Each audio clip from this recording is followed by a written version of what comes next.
Hello YouTube! So Netflix just dropped the new Sanrio stop motion series, My Melody and Kuromi, and I watched it immediately as a huge My Melody and Kuromi fan, and I'm here to give my thoughts. Going into this show, I already knew I was gonna like it just from the trailers alone.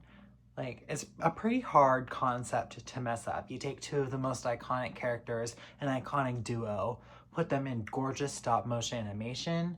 It's a recipe for success.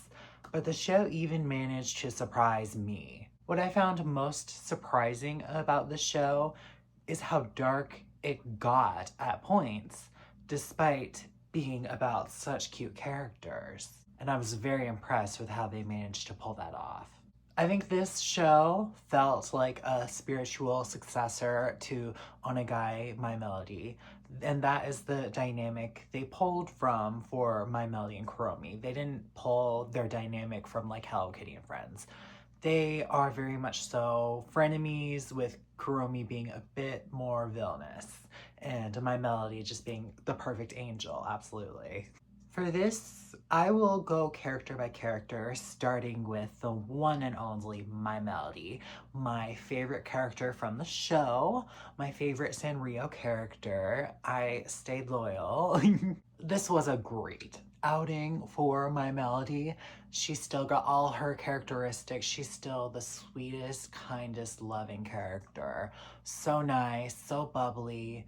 She can be a bit naive, but I think the thing I enjoyed most about this show is she really had good instincts. And if a lot of these characters would have just listened to her in the first place, a lot of the conflict that we see later on could have been avoided. This is what drove me crazy about this show. Everybody was not listening to My Melody. Like, oh my gosh. I get it. She can be a bit in the clouds, but she's not stupid. Don't treat her like she's stupid. If she feels some type of way about something, believe her. I feel the need even more after watching this show to root for My Melody and defend My Melody, because what we watched in this show, in about the halfway point, we were seeing My Melody being gaslit. That is what we were watching on this show. It was driving me up a wall. I just paused the show and text a friend and be like, oh my gosh, what are they doing to my poor My Melody? I was going crazy. The whole Maryland turned on her, including her closest friends who have been side by side with her and suspecting her of doing something shady and suspicious. And when it's like, this is My Melody you're talking about. What's she gonna do? And they have poor My Melody thinking, oh, maybe my kindness just isn't always so kind. No, you are kind and pure. You did nothing wrong, and these people need to suck it up and get over it. Oh my gosh, I was gonna go mad. Like, how bad does it have to get for My Melody to have to lean on Kuromi, who has been plotting against her, stole her strawberries and everything? She has to lean on Kuromi for help, and nobody else was there for her in her time of need. Like, shout out to Kuromi, like, fabulous, but everybody was doing my girl dirty, and I'm mad about it. I was so mad about it. Everything resolved by the end, but I'm still looking at a few people sideways, let me tell you that much. But I love how the show played My Melody's pure-heartedness for entertainment purposes, especially towards the end when everything got so dark. One of the big reveals towards the end is when Pistachio is throwing this cookie at My Melody to take My Melody out of the equation and get her to do his villainous bidding. She just eats the cookie immediately and just passes out. And the big conflict of this show is My Melody is asleep. Her desire was just to sleep some more. Like, oh, what an angel. What an angel My Melody is. And they just gotta go at her pace. Yes, I'm glad you all finally realize My Melody is pure of heart. You just gotta get with the program and wait for her to do as she needs to do. My Melody is not perfect. She could communicate a little better. But besides that, My Melody is perfect and she does nothing wrong. Thank you. And now to discuss the other star of the show, we have Kuromi. And I really liked this interpretation of Kuromi. It's back to her roots, how she was in Onegai My Melody. Very much more on the villainous side for the first half of the show.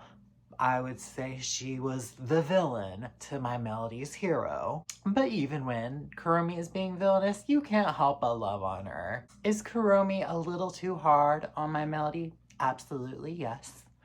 I mean, she stole our strawberries and it was just rude to her at every turn. But it's understandable with Kuromi because we see a lot of these misunderstandings happen with My Melody that very much put Kuromi down. Even then, My Melody is never malicious with Kuromi, so that's why Kuromi is more on the villainous side. She's the villain you sympathize with. And I love that for Kuromi. The season starts and we're immediately thrown into this feuding patissier storyline. And you know what it reminds me of? It reminds me of, from SpongeBob, the Chum Bucket versus the Krusty Krab. And of course, I would compare Kuromi to Plankton in that scenario. I just thought it was so funny seeing that we were doing like Krusty Krab, the remix. They're fighting over recipes. Kuromi's is clearly a hot mess. But you know what? Props for creativity, Kuromi. You know, you're really throwing everything at the wall and seeing what sticks. And hey, you gotta try some things sometimes. I think she got a little stuck on her shallots idea, but you do you. I was very disappointed to not have Baku in the show. That's the one thing where it's like, oh, if we're doing Onagai My Melody, why is Baku not here? But we get a few throwaway lines and he has a cameo at the end of the show. Like, if we get a season 2, come on, let's bring Baku back in the mix. It would be fun. About halfway through the season, Kuromi gets in with Pistachio, realizes, oh, this isn't a good gig, and she runs off to My Melody for help. What a lovely dynamic these two have together. Oh my gosh. They bicker, but at the end of the day, when the going gets really rough, they are the ones who are there for each other and they love each other. They do. The team up was so much fun. Like, it's so fun to see these two getting along, especially with the dynamic they have here. I love like all their dynamics, but it's special to see the Onagai My Melody dynamic rehashed. I do gotta get on Kuromi for a second though, because when they got up in the Cloudland or whatever it was called, My Melody gave her the heart and said, I don't think this heart wants to go to him. What does Kuromi do? Hands the heart right over. Girl. I can't. But you know what? She more than made up for it. When everything got really rough there, when they were going through the sky, when My Melody was asleep, Kuromi was the one there protecting My Melody. She poured her heart out to her at one point. It was so sweet. At the start of the show, it did kind of feel like, okay, is this the My Melody show? But by the end of the show, it very much is a two-hander. And they're just one of the most iconic duos of all time. Both can very much stand on their own. They have their distinct styles, but when they come together, it is mwah, magic. Now to talk about the villain of the show, and that is Pistachio. So Pistachio shows up a few episodes in at this baking competition they are both at, both the two girls competing at. My Melody has this heart the whole time. He tastes her cake and is like, why do you have this heart power? What does he do? He gets the heart stolen. He takes it for his own self and he crowns Kuromi the winner and goes with her and uses her to try to get back to Cloudland.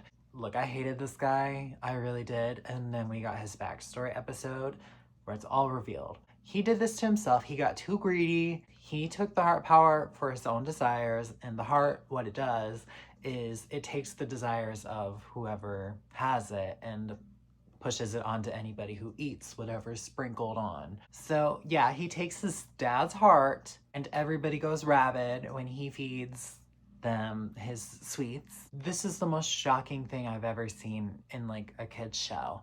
He watches his own father, his cotton candy father, get eaten. We got cannibalism in a Sanrio project. Did anybody have that on their bingo cards? I did not. I was shocked, just sitting there mouth wide open, gasping. Like, this is Sanrio, so everything came to peace at the end. They talk him down, get him back on the side of good. They restore Cloudland, and his father, who is the heart that was carried around the whole show, is brought back to life and says kind words to his son. Okay, lovely reunion. He did his job as a villain and got his redemption arc too. It all wrapped up quite nicely. If I never see him again, I'll be fine, but he did his purpose for these 12 episodes. While we didn't have Baku, Kuromi got some new sidekicks in Tamba and Sasuke, the wolves who stumbled across My Melody in the forest and came to town after they recognized that, oh, she's got the heart powers or whatever. She gets those wolves, their replacement level Baku, which it makes sense why they need new characters for that. I thought they were fine.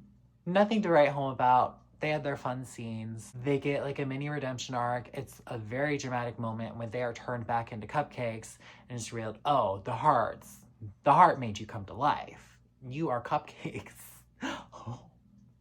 And everybody in Cloudland was cupcakes. That was a big plot twist reveal too. Oh, I was shocked. But yeah, I was emotionally invested enough in them to feel sad when they disappeared and be relieved when they're brought back. I missed Baku. I did. While Kuromi had new sidekicks, My Melody had her same group. And I will first discuss Flat. I've got some words for Flat. I'm so mad.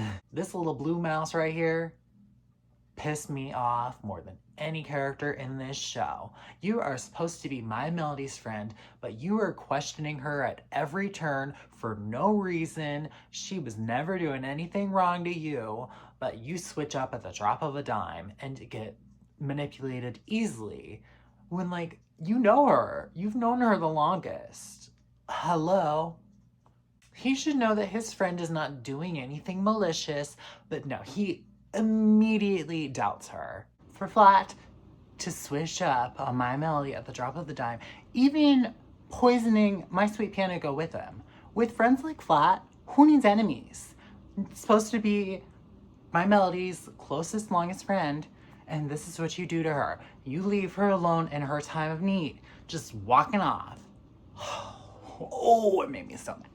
And he like tried to make up for it. Like they're friends at the end of the show.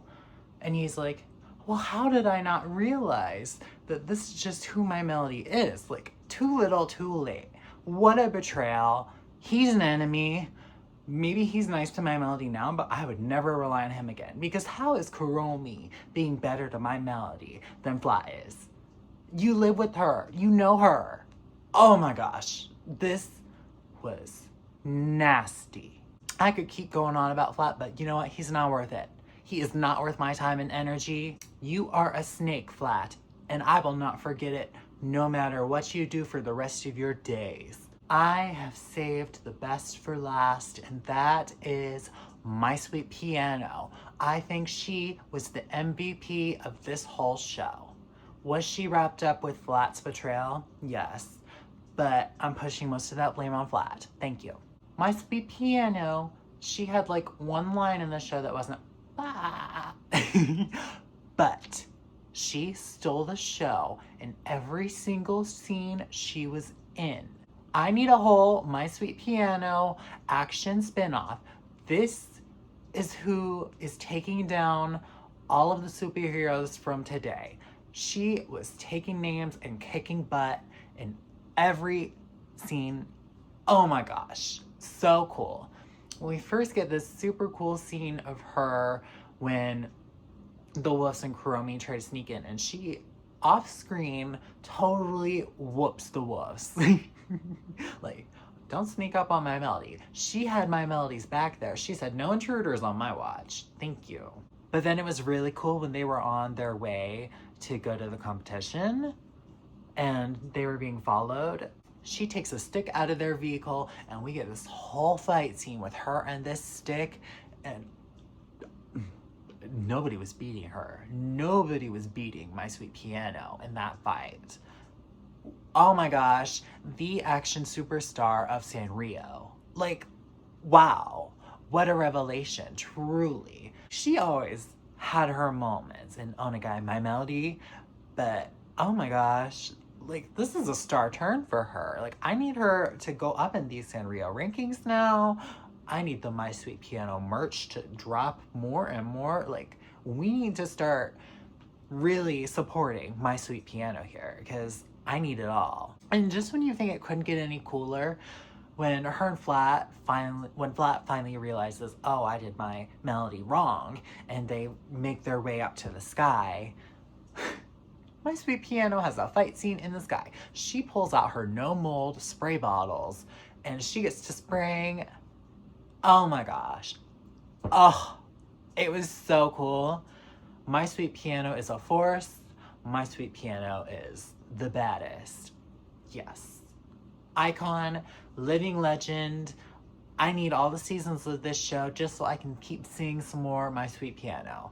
I feel like they wanted this to be a limited series, but I think they should do another season. I do. Not just because I want more My Sweet Piano, but I just love the world they've established here. I love the characters, and the stop motion is just gorgeous. Like, I need more. Let's see what else we can do. We've got the dynamics established. Let's really play here. Like, we can even bring in some of the other iconic Sanrio characters, see how they get involved in this. But overall, I had such a good time watching this show. It's 12 episodes. They were all between like 10 to 15 minutes, I'd say. Maybe, I think the last one was a little longer. It was a quick, easy watch. Every episode was a delight. Every frame of the show was just gorgeous. I hope there are many more projects like this to come from Sanrio. Even if not My Melody Kuromi Season 2, this is what they need to be doing. Like, give me more. Give me it all. Let's do the My Sweet Piano spinoff. Yes. But that's all I got to say. And you never know, there might be more to say about Sanrio one of these days. Until next time, bye.